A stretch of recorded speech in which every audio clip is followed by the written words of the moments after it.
welcome to Two Boomer Women. I'm your host, Agnes Knowles. I've been talking with Boomer women for almost a decade now. Well, I guess I've been talking to Boomer women all my adult life. Reinventing myself several times along the way, though, but always focused on us, Boomer women. With this incarnation of Two Boomer Women, I'll be interviewing other women who have a message of interest for our demographic. If you want to hear about or learn about something specific, let me know and I'll find someone who understands us to talk about it. There's a contact page at twoboomerwomen.com. If you want to be a guest on Two Boomer Women, bring it on. There's an application form at the website too. Finally, this show is all about conversation. We women know its value. We know how to do it, and we must perpetuate the art form. So let's get started with today's show.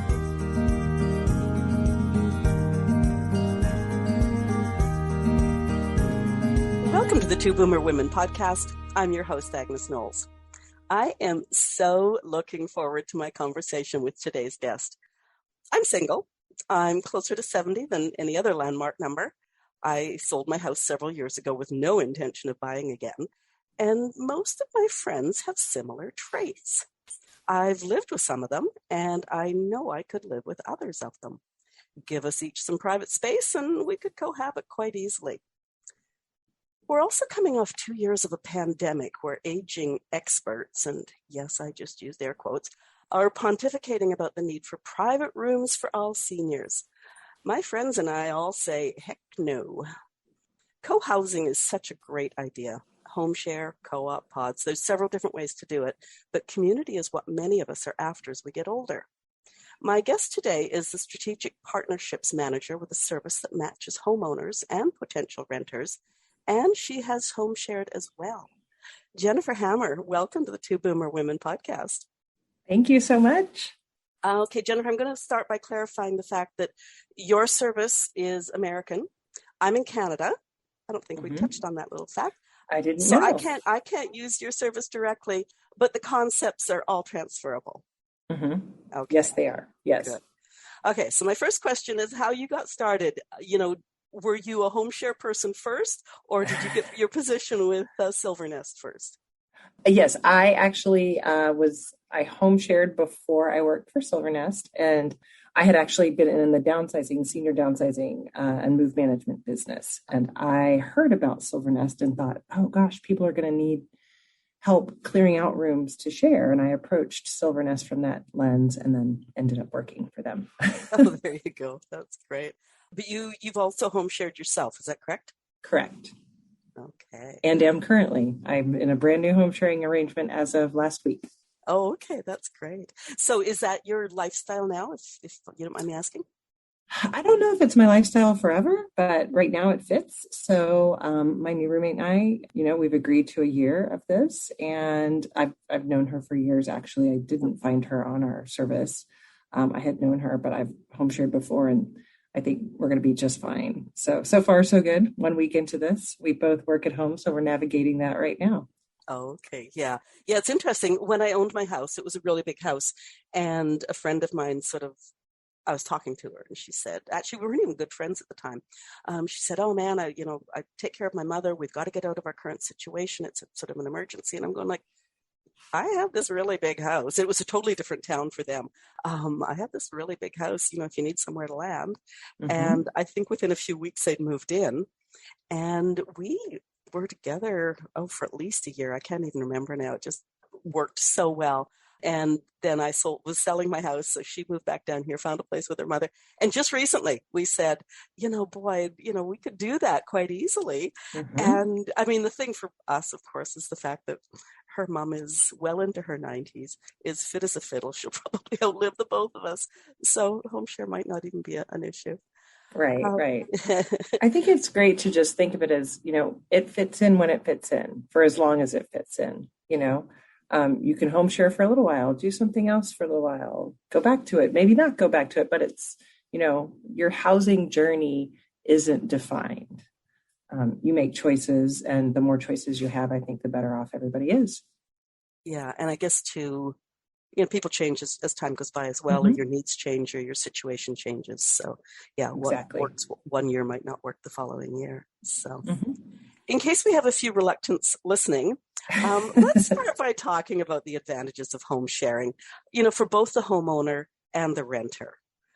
The first one, of course, at my age is companionship. I think that for me, and I agree, it ended up being probably as important as the money. We find just in our company, but for myself personally, there was a financial that was the forefront. That was the reason to engage. Is there was just, it was expensive after I was divorced, and I had 2 kids in college. My last one, went to college, but my first one hadn't finished. And it was nice, to have the extra money to do things with them. I was making my mortgage, but I didn't have a lot of extra. But with home sharing and saving the money, I was a host then. And the extra money was great. I could do things I wanted to do with my kids and my friends. And then, but it did turn into, I realized after I empty nested with them that I didn't know what people did on the weekends. I was like, what do people do? I had been, you have dinner with your children, or you go to, regattas or band concerts, or whatever they're doing is where you tend to be. And you have this network of friends because of that. But then, you kind of lose a lot of that when they leave. And it was great to have a new network of people that, not only my roommate, but the network that she brought in. Yeah. And I mean, you mentioned the financial. As boomers, many of us are on pensions, living on pensions. And the way the rents are going, the way utility bills are going, everything else, whether you're a renter or a homeowner, those pensions don't cover all the bills anymore. And, like part of my thing is I have known women who have retired, single women, and didn't understand how much was going to be coming in. And they actually had to sell their home. So home sharing would have been like just a perfect proposition for them. It can be. And I think especially now with rising home prices, selling your home, buying something smaller can be even more expensive, than ever. And you're kind of stuck with sell your home and then go where, for how long? So if you can, most people want to stay in their home. And if you can find somebody to share those expenses, because we're not just talking about maybe a rental exchange, we're talking about, sharing utilities and being able to finish an entire container of lettuce from Costco, or, but all those little things add up. My roommate watches my dog when I travel for business or, personal travel. Well, I live just outside of Washington, D.C., and that's a $75 a day proposition to have your dog in a kennel here. So that's big money. So if I go away for 3 or 4 days, not only is it not a hassle, I can just walk out and leave my dog. I don't have to load everything up, but it's also a huge savings of hundreds of dollars every trip. Yeah, and you and I actually have a lot of things in common insofar as I also have a dog. Now, currently, I share a house, like I'm totally separate suite, but with a daughter upstairs. So I do have that freedom if I want to come or go, she'll take care of the dog, et cetera, et cetera, et cetera. But she's had an opportunity to upgrade her living situation, which means I don't want this house, or, like for a bunch of reasons, but where she's going, she can't take my dog if I decide to go. So I am looking at different opportunities. And it's funny how the pets are really important. They do. They cost a lot of money and they're a pain, but they are worth it usually. Mine is anyway. Yeah. Well, I remember going away for, like a long weekend or something, and I could always leave the cat. The cat was self-sufficient. He probably just loved having the house to himself, and he didn't oink back all the food I put out.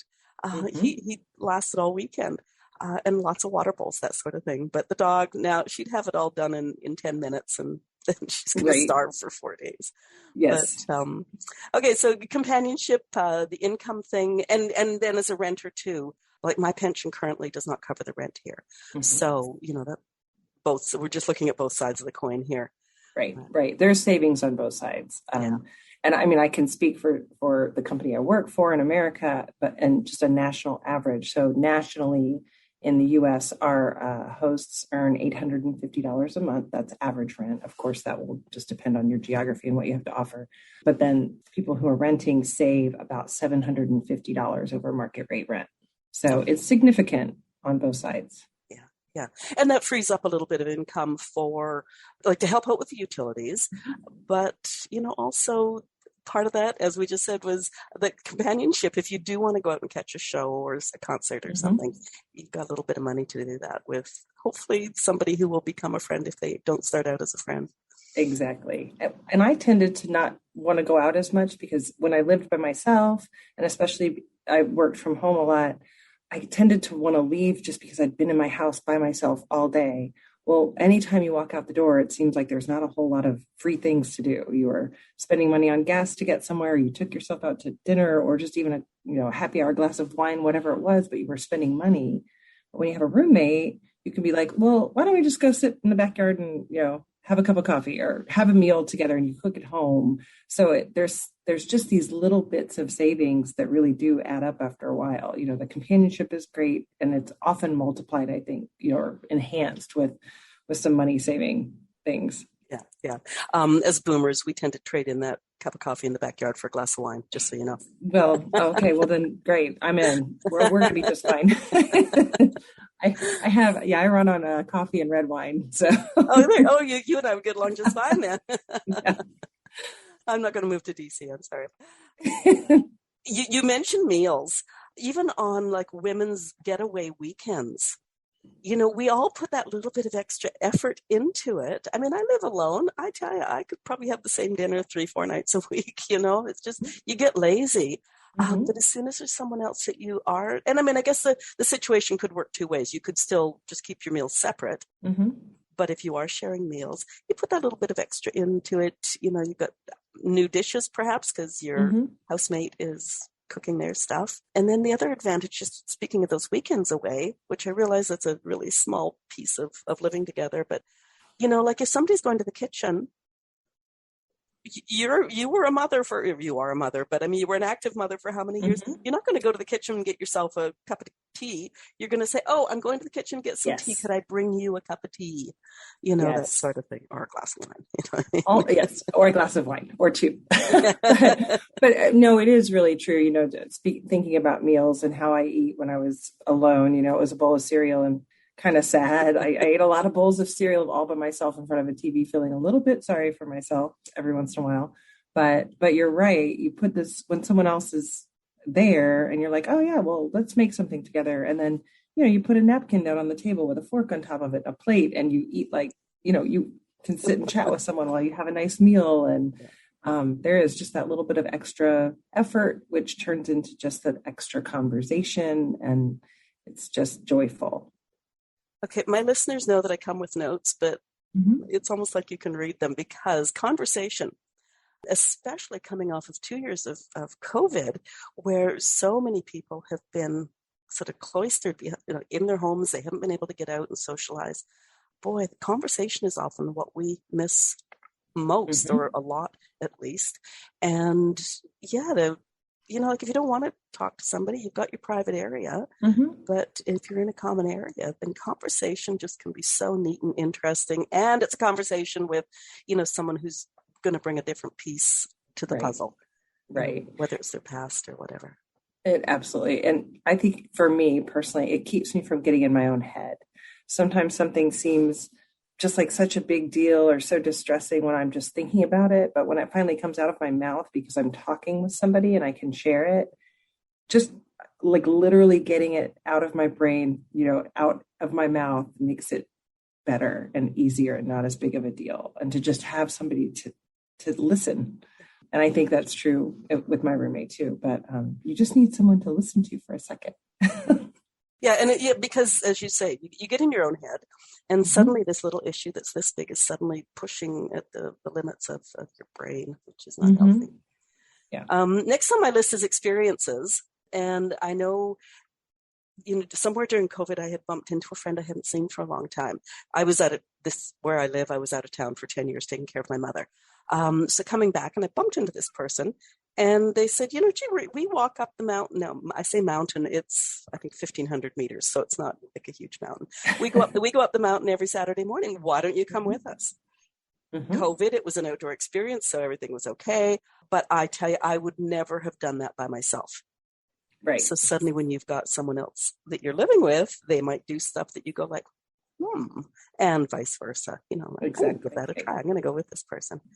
Yeah, it really does open your world up to things you just didn't think you liked, and maybe now because you see someone enjoying it so much. The most recent with my new roommate here is actually I grew up in Texas, and she grew up in New York, and so she has suddenly just become a lover of country music, which I never thought would happen. She actually has a Spotify playlist of all her favorite country, and she's got me turned on to the Grateful Dead, which I didn't think I would ever like the Grateful Dead. But we're swapping music. But I just, I watch her dance around to it. She loves the Grateful Dead so much. How do I not enjoy listening to it, watching her, just be such a goof with it? And then, I'm out there, sitting outside chilling to my country music with a Corona, and she's like, well, this doesn't look so terrible. So you just bring your worlds together, and I'm not going to like everything, and she's not going to like everything, but we've definitely opened each other's worlds up. Well, it's funny you mentioned country music. I used to teach fitness, and every once in a while I'd slip a little Shania Twain or something in there, and people loved it. So one day I used to change up my soundtracks every month. And so one day I thought, I'm going to give this a try. And I did an entire hour soundtrack of country music. Mm-hmm. And people were loving it. And I decided that there's a little bit of cowboy in everybody, deep down inside. They don't want to admit it. They don't want to say it out loud, but yeah. You're speaking to my heart right now. I completely agree. your deadhead heart, if you're Grateful Dead now. I'm working on it. I got a couple songs down. Yeah. But and then friends, I guess your friend group grows a little bit. Mm-hmm.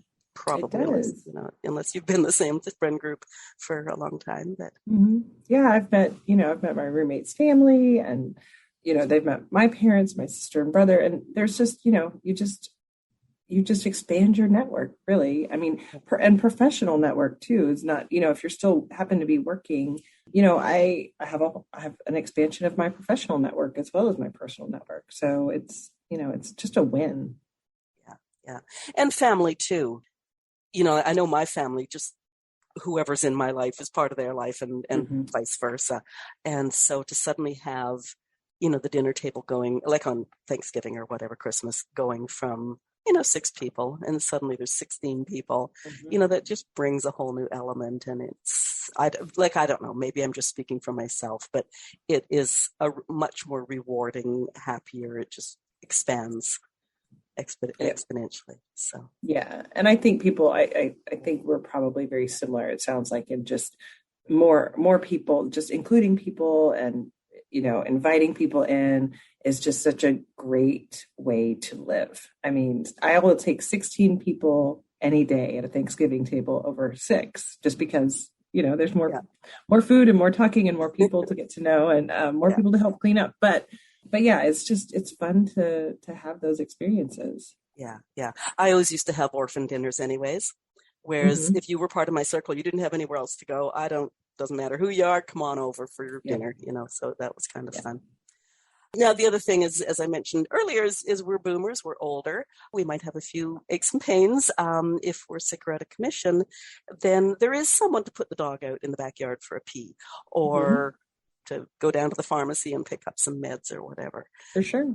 Yeah, my roommate, I actually had a terrible, I'm honestly lucky to be alive. I had a terrible biking accident. I'm a road biker and been road biking for 15 years, never had an incident, and on a very familiar trail on a beautiful day in April. And I had just a terrible accident, I won't bore you with the details, but I mean, I cracked my helmet in 3, and I'm lucky to be alive. But my roommate is the one who took care of me when I was, I was in the hospital. I had those weird biking shoes on and those weird biking shorts, and she brought me clothes to change home to go. When I finally got to go home, I had clothes, and she just helped me the whole time and took care of my dog and just took care of everything. I had really planned on coming back that afternoon, and I didn't, and I had somebody that took care of me.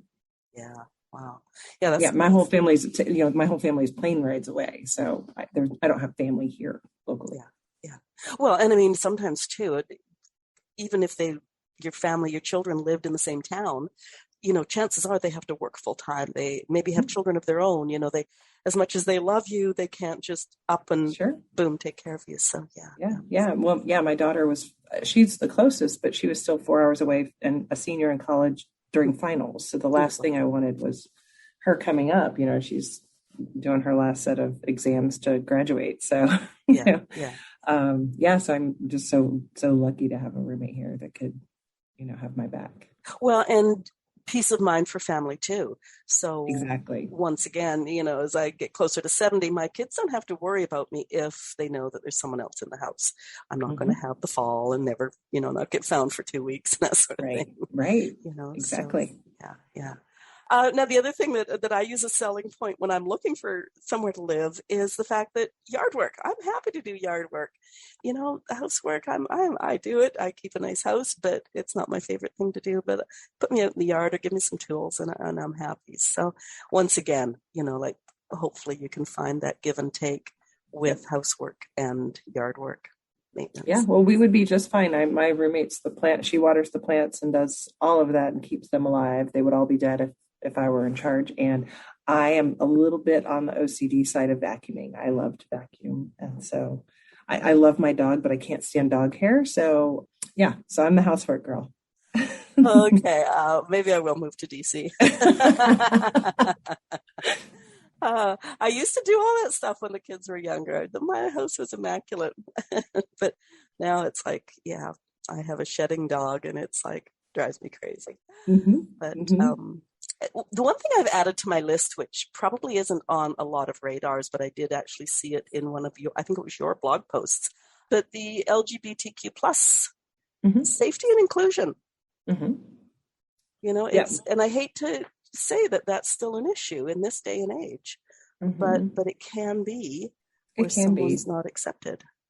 Right. And I mean, we have community guidelines on our website and things like that. So from our company's perspective, we want to be as inclusive as possible. And we've worked with lots of groups to make sure that we're asking questions in a way that's inclusive and sensitive and kind. And we require, that of our users as well. While you do have preferences, with who you live with, you also need to be a kind person, on our site. The other side of that coin is, I know people who are just like, and it's like, I don't understand it, but I'd rather know that coming up front. If I was a lesbian, if someone is like, so whatever, to know that up front. And obviously that's boom, that person's off the list. So, yeah. Yeah, you have to, you just need to be a kind person. We're just not going to tolerate anything that's discriminatory or, phobic. It's just not going to fly on our website. So if I move to DC and we become roommates, I also have this thing that I want to do called ruling the world. So it sounds like you may be a good person to rule the world with as well. I've always dreamed of it. Not really, though. Probably not. No, it's one of my phrases, though. When I rule the world, things are going to be different. I have no interest, no intention. I mostly want to travel the world. That's what I want to do. Oh, okay. I'm very curious to see anything I haven't seen before. There's nothing that excites me more than having a plane ticket or any type of ticket, a train ticket booked to somewhere I've never been. So you're going to be that tourist with the T-shirt that says, "Be kind, damn it." Yeah, right. I just want to, the more you learn, the more you travel, I think, the more you open yourself up to new things. You should always have your baseline of who you are, but I do believe that, home sharing in its own little way expands your world, but, so does obviously a lot of other things. So, and for me, it's traveling. Hopefully that will be the near future once all the companies figure out. That would be great. So that would be, I was a military wife for about 20 years, so I moved around a lot. So I was fortunate enough to be able to live in a few, both coasts of this country and the South and the North and a little bit of the middle of America. And so it's just, every single place has something to offer and every single place has something that's really annoying. And I think that's true of humans too. So you just try and when you're living with someone or living somewhere, you just try and find all the good stuff and focus on that and just try and not make the bad stuff or the annoying stuff the focus. Rule number 3 for living. Okay, so someone out there is thinking, but I'm having a complete stranger move into my house. My first thought is, as we've just discussed, is maybe it doesn't have to be a complete stranger. If you think about your friends, is there someone who might make a great housemate, and are they looking? But with a service like yours, there's a lot of screening that's done, correct? There's a lot of screening. And I think, I hear that everyone, in the home sharing, we're not, there's a lot of smaller home sharing programs that are very hyper local, a lot are nonprofit. So I talk with a lot of them all the time. Because what we really want to do is just make home sharing just, something that's familiar and, just a choice that everyone, first of all, even thinks of. But then, help people do that. Everyone seems like a stranger until even you talk to them for a few minutes. Well, we've been talking for about 28 minutes by my count. And I feel like, oh, well, Agnes and I could probably hang out. We could probably maybe even do a trial run with home sharing. I mean, literally, you just talk to someone for a little while and suddenly they're not a stranger. They're a human that you don't know that well yet.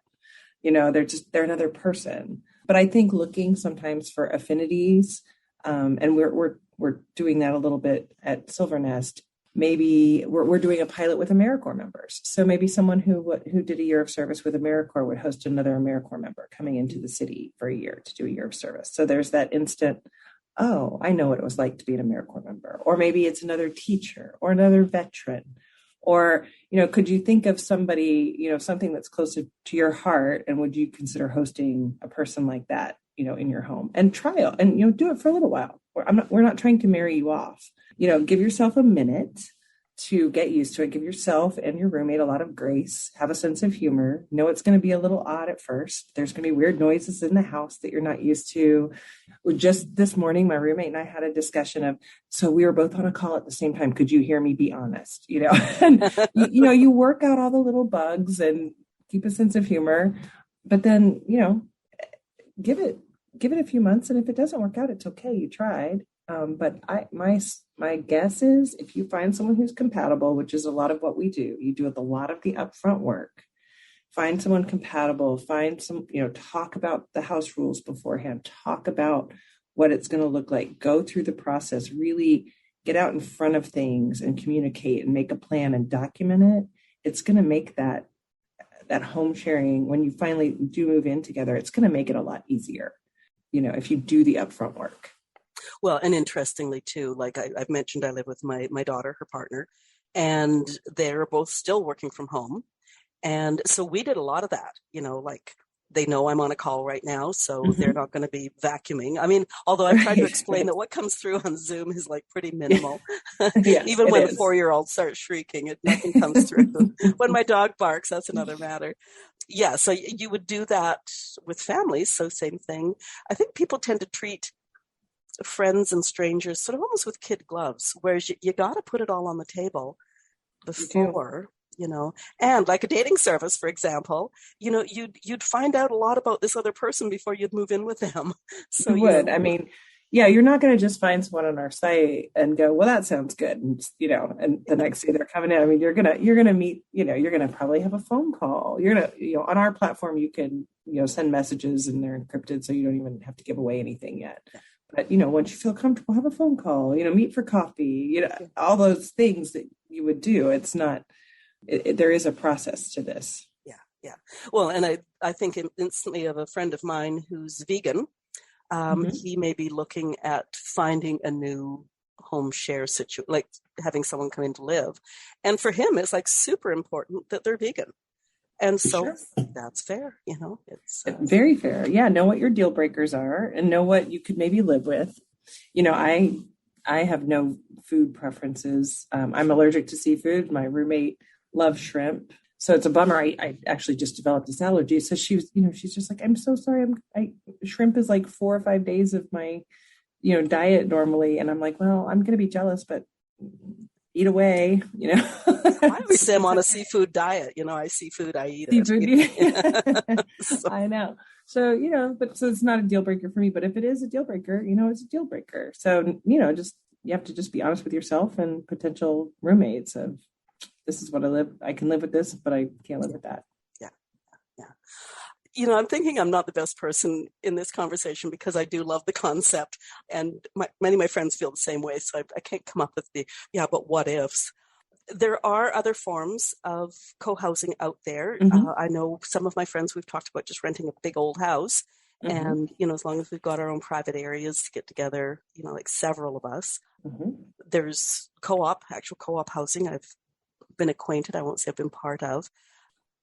That's not under Silver Wings umbrella, but do you have any thoughts about any of the others? Sure. Yeah. I mean, all of these are great options. And that's where I say, like, the more choices we have, the better. We're not competing with any of these. I would say the main difference in what we're doing, what we define as home sharing, is it doesn't require only one person's moving, essentially, or only the roommates are moving. What home sharing is a host, and they can rent or own the home.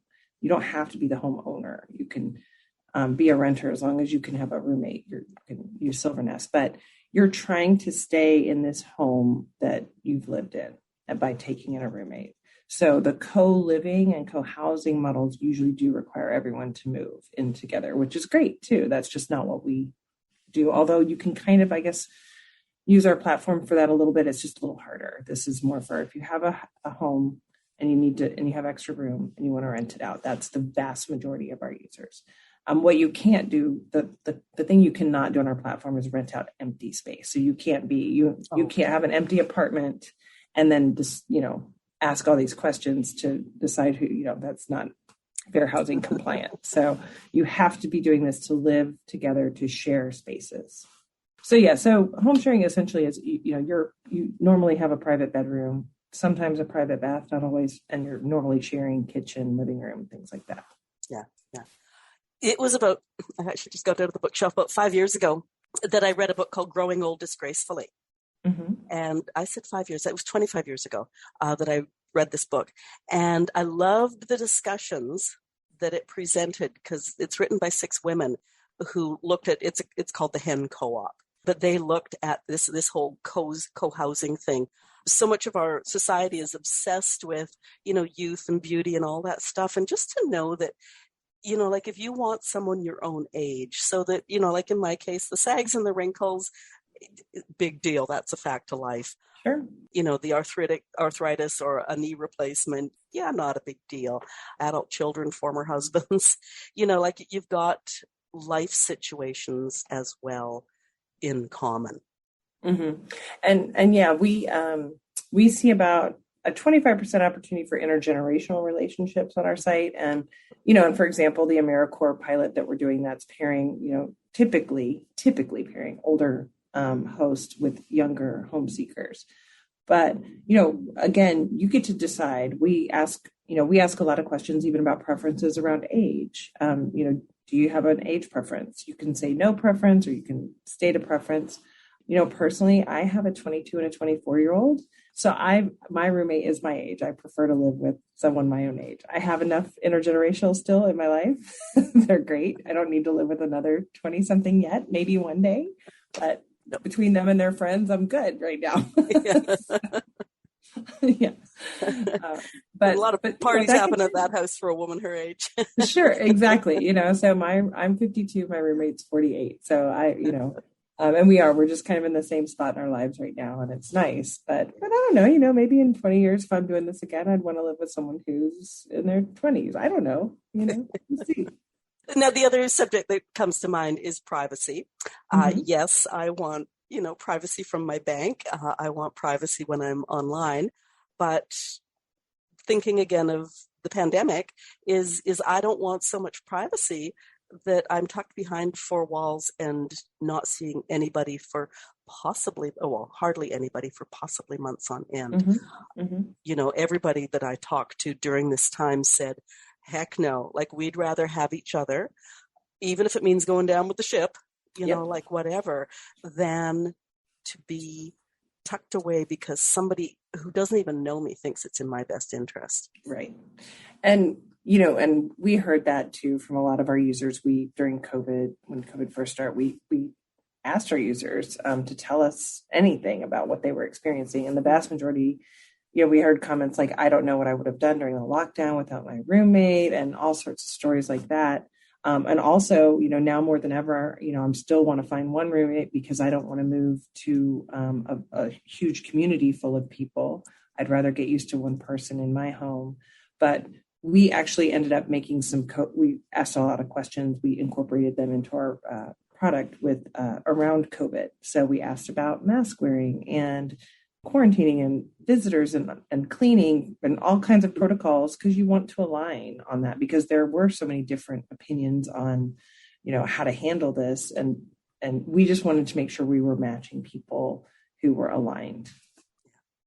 Yeah. Because to match a vaccine proponent with an anti-vaxxer would definitely be this massive great split. Yeah. It would be. And unfortunately, it came on pretty suddenly. So, I hope not too many people found out the hard way that, that there was that incompatibility with their I don't know if I have a lot of data on, what actually happened, and that might have been a deal breaker for some, maybe others no, maybe some people met in the middle, maybe things changed after they lived together. I can't speak to what people ended up doing, but, that's, again, doing your work in the front. In the beginning is what's important. So let's talk about, preferences around, quiet hours and visitors and COVID protocols and, all of these things to make sure that when you do move in, that, you've covered those bases. Yeah. Just a thought there. It's not pandemic thought, but in terms of your own situation, you said both of you work from home. Does this mean you have dedicated office space, or do each of you find a place within your own large room, large bedroom, for example? So we're working that out, because this is a little bit new situation again, but my roommate is a social worker and they're starting to go back to the office. So she is starting to go back in. But today it's all work from home. So we have one dedicated office. And then I set up a table in my room for when, we're both on calls. And we've just been working it out for the past few days, trying to figure out where the sound, which rooms the sound is okay and which rooms is not. Yeah. It's one thing that would come to mind for me, although this room I'm in currently is a large room, and my grandson has a desk right next door to me. Aww. So as long as we aren't he's at school. I don't see him that often, but when he comes down, he loves having his own desk. And during COVID, it was certainly handy. But it would be easy to share an office with someone if you're used to doing that even a wee bit, as long as you both aren't on Zoom calls at the same time. Mm-hmm. Yeah, I sat down there at the kitchen. She was in the office today, but it's kind of open to the kitchen. So, but I just had some regular work to do, and so did she. So we're just both there typing away, and no big deal. Well, and once again, we talk about co-housing, but I've done co-work spaces as well. So, it's the same, only different. Yeah, people are, the sharing economy is just growing and growing and growing. It's amazing what people are, realizing they can share and not have to store and, take advantage of lots of things. There's companies where you can rent out your pool. If you have a pool, there's you can rent out your parking space, you can rent out storage space. So, it's just such a great idea on so many levels to share, what you have and leverage it for extra income and all the other benefits that come with it. Yeah. And one incident that comes to mind just with co-working, but I'm sure it would happen a lot in co-housing, is that I was working one day amongst 14 people, and something was not going right. And I finally went, ugh, and I pushed my chair back. And of course, somebody goes like, what's happening? And I said, I cannot get this to work. It was working and it's not working. And somebody said, oh, you do this, this, and this. And I went, thank you. So it's the old story of, lots of cooks and all that sort of stuff. It's true. It's true. There's just that kind of, it is that thing when you just have somebody else there that has a fresh set of eyes or a new perspective or a little bit of knowledge that you didn't have. It can just make or break your day in so many ways. And I would say, having a roommate has made my day way more times than it's broken my day. You come rolling in from a long, day on the road or whatever, and somebody has rolled in the trash bins and you're like, oh, thank gosh, that's so nice. Just the little things. It's that death by a thousand cuts, or, one of you has emptied the dishwasher, or just whatever it is. All those little things, though, they add up to just so much after a while. You just don't feel like everything is always on you. And exactly, like, you push yourself away and go, I don't know how to make this Excel thing add up. This Excel spreadsheet's killing me. And your roommate goes, oh, well, because this. And you go, oh, thank you. Yeah. And it was just like that. Just like that. So, you just a little help. Yeah. All the little things. It's so important when that happens, as you've just done, is to say, oh, thank you, and really acknowledge it. It may be just a 10-second whatever thought, but to actually say it out loud and to remember it, like on that other day when they don't roll the bins in. Yep. It's just like, okay, yeah, they did it 4 times, or that time I got back from that road trip they were in, I didn't have to go out in the rain. So. Well, it's funny because it's not really about home sharing, but it's maybe just I've learned this along the way, is to thank people, but add the for at the end. So not just, hey, thanks, but thanks for, and then fill in the blank what you're thanking them for. So I think for me, it reinforces what you just said, to remember that has been done for you, and then to thank them specifically for doing it too. So it's not just a, hey, thanks. I think it's just more thoughtful to put the thanks for on the end. Well, and if you get a couple of nice people living together, if you say to me, oh, Agnes, thank you for hearing my car come in the driveway and pouring that glass of wine for me, I'm going to say, oh, she really liked that. And I will probably do it again. Exactly. Exactly. So, specificity can be really a good thing. It really can. It really can. Oh, dear. Jennifer, I hope I monopolized the conversation just because I love this whole concept. I really, really do. I just think it's so important and should really be expanded going forward, like into the future. I hope so. I mean, I can't speak for Canada. I do know that in the US, we estimate there are 44 million empty bedrooms in the US. So, and the affordable housing crisis is here. Eviction moratoriums are over. Interest rates are rising. There's not enough housing. We can't build our way out of this. We need to keep building, of course. But I ask this of people all the time. We have this crisis of people wanting to stay in their homes, not enough affordable housing. So, what do we do? What's the answer? Well, we can build, we can share. And I don't know that there's another, I'm not, that's it. I see those 2 options right now. So there's building and sharing. And if we're not going to build our way out of it, then that means we're going to have to share.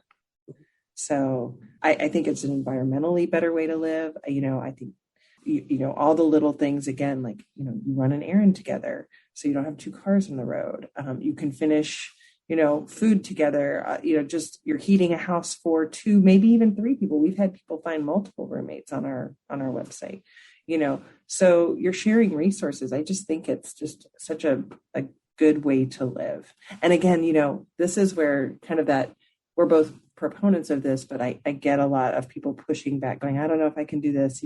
What I would say is, yeah, it's going to be a little different, but it's also not forever. You can dip your toe in this. You can try it for 3 to 6 months. You might not like it, but you might find out it's really, really great. And it's not going to be rosy all the time. You're going to get annoyed just like you would with anyone that you live with. Like, that's the other thing. I don't want anyone to think that, we never roll our eyes at each other, or, we're never irritated. We're humans.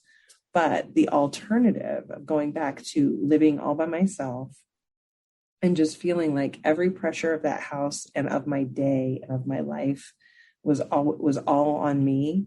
I don't want that back.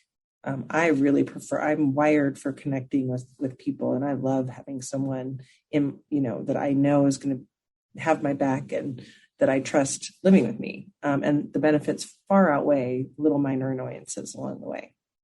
Well, and I think 2 thoughts that come to mind is, first of all, if something comes up and you go, look, I don't want this person doing that in my home, it'll be over in 3 months. Mm-hmm. Perhaps there's a way of saying that out loud.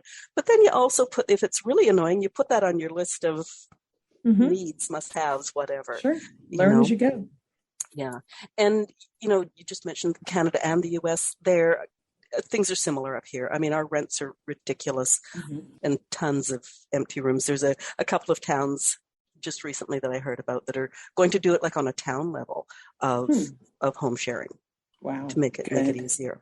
That's Now, exciting. my son-in-law is Spanish. They live here now. They are looking for a house to buy. And so he's surrounded by in-laws, like just all in-laws. None of his own family are here. And they found this massive, great house. And one of his first thoughts was, why don't we buy it? Your sister and her family can move in as well. And I went, I can't imagine anybody I know saying that about let all the in-laws move in with us, And so he sounds fantastic. I'm really lucky with my sons-in-law. But, so maybe it is like that North American thing of, because so many other cultures, the extended family is just part and parcel of the deal. Yeah. I mean, I think there was kind of, I'm no great historian or anything like that, but I think there's this individualism, go do it yourself, and then the American dream of the white picket fence. And this is what housing looks like. You get married, you raise your family in this house, and then you go to a senior community when you can't take care of the house anymore. And I think we're disrupting that now with co-housing and co-living and home sharing. And we're saying, hey, that's not necessarily the formula. Just like, hey, it's not necessarily the formula that you go to college and get married within 2 years and then you have a baby. And then, there's not this prescriptive way to live. And so there's not a prescriptive way that we're supposed to have a house over our head, a roof over our heads.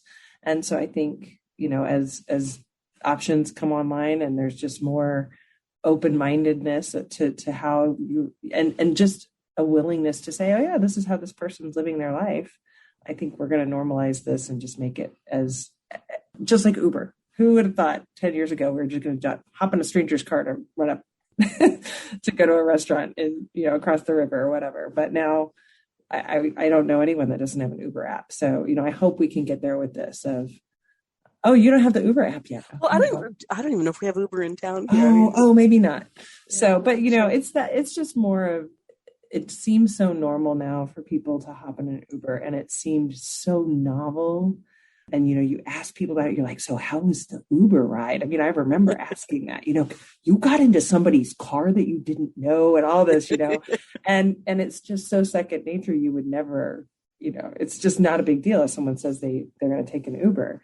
And so I hope that we're getting to the point of it's just not a big deal if you home share for a while, or you're in a co-living situation, or you're co-housing. I mean, that's just another option. Maybe you don't want to do it. Maybe it's not for you, but maybe it is. Yeah, there's so many sort of, I'll call them bills of goods, whether it's the picket fence or, the 2.5 children, that sort of thing, the university degree. And I'm really glad that more of my generation that I know about anyways are saying, hell no. We didn't do it, we burned our bras back in the 60s, so right. let's just find a little bit of that rebel again and break out of the confines that have been set upon us. It's Well, my mom is 75 and, I think at first, I know at first she, after I got divorced and I lived alone for a while, and then I said, oh yeah, I have a roommate, and she's just, what's going on? Can't figure out what my daughter's doing here. But you know what, after she came and visited, met my roommate, she's just gotten used to this. Now she's like, well, maybe I should consider doing this, and so, it took her a minute, but that's fine. And I think it's like anything, once you see it in action, and we have a lot of, our friends now who are like, well, I want a roommate. You guys are having a blast over there, So I think just the more you see people do it, it's just going to become something that's as normal as hopping in an Uber is in America. Yeah. Okay. Is there anything we haven't talked about that you think people should think about in this whole home sharing discussion? No, I don't think so. I mean, I hope it's a solution for some people, even if just a few people listening to this decide they want to, give it a shot. I hope you do. I hope and do it before becomes critical, right? It's not if you even think like, I don't know what I'm going to do 6 months from now, don't wait 6 months from now. If you're looking at your finances going, I'm going to be in trouble in 6 months, 9 months, go ahead and start planning now, because in 6 or 9 months, when you really start getting in trouble, that's probably not the best time to start thinking about changing the whole way you live. Do it when you're in a calm place and you're in a place of, I should maybe consider this so that I don't have to worry about 6, 9 months, 12 months from now. So I'll just plant that seed of, look at your year ahead. And what does it look like? And would it be maybe a little bit easier for you to consider getting a roommate? Well, and we're going to talk about the years ahead. The other side for those of us who are aging is downsizing. Mm-hmm. Even if you're not sure, put some stuff into storage. And if you can live without it for 6 months, a year, a couple of years, it's like chances are you can get rid of it, because the other side of the coin is there's greater chances too that your kids don't want it. Oh, yes. Oh, we could have a whole nother that was what I did before this. So we could have a whole other podcast. I did hoarding cleanouts and senior downsizing, and just regular downs, not even senior, downsizing services, auctions, donations, all kinds of. My counsel is usually don't put it in storage if you can avoid it, because most people spend thousands of dollars to store hundreds of dollars worth of stuff. They forget about it. So if it's going to go into storage, really consider whether or not you're ever going to use it, because you're right. Nobody's likely going to want it, and it likely won't sell for what you think it's going to sell. You're going to be really disappointed. And so if you can get rid of it, get rid of it. Okay, listeners, that was called foreshadowing. We are going to have Jennifer back, definitely. That's great. Yeah. Okay, so we started out by saying that you do represent one company. Mm-hmm. If someone wants to go and just check it out, where do they find you online? At silvernest.com. Okay, so listeners, go check out the Silvernest website. It's a really good opportunity to understand there are a lot of measures to ensure a good outcome for both a homeowner and a renter. If you're in Canada or another non-US jurisdiction, just do a web search for, senior HomeShare, Canada, your own country, whatever. I'm sure there's some other sites that you can. There are, and I'm struggling to remember. There's a few home sharing services in Canada, and I'm so sorry I can't conjure them right now. Yeah, you should be able to search and find them. I did a quick search before we talked, and I mean, some of them, as you mentioned, are really localized to a specific city or something like that. But, some evening, pour that glass of wine and just browse, Google or DuckDuckGo, whatever you use. Exactly. Right. And our site, even though you can't use it in Canada to find a match, you can go on there for lots of really good tips, lots of blog posts and tips and FAQs that you can learn a lot just for your own journey. Yeah. And so important. Mm-hmm. Okay. So if you're in Canada, another non-US jurisdiction, do a web search. And what I also found was that some of the sites were for healthcare. So really do check it out, but don't give up if you look at healthcare. Jennifer's website link will be in the show notes. If you have comments on today's show, please talk to us. If you're listening at twoboomerwomen.com, scroll to the bottom of the page and leave comments there. We can be found at Apple or iHeartRadio, Spotify, most places a person would listen to podcasts.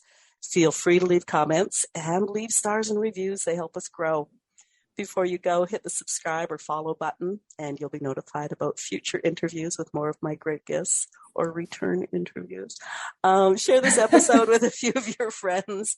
If it's a subject that's never been discussed, it might lead to some interesting ideas, thoughts, plans. If you want to be a guest on the podcast or know someone who would be a great guest, there's an application form at the website. Jennifer Hammer, thank you so much for being my guest on Two Boomer Women today and giving us so much to think about, as we get older and start thinking about what the next phase is going to look like. And we don't want to be locked into a tiny little room in a nursing home. No, certainly not. No, thank you so much. I just really appreciate it. And you are lovely. So thank you. Thank you. Have a great rest of the week. Likewise. Bye-bye.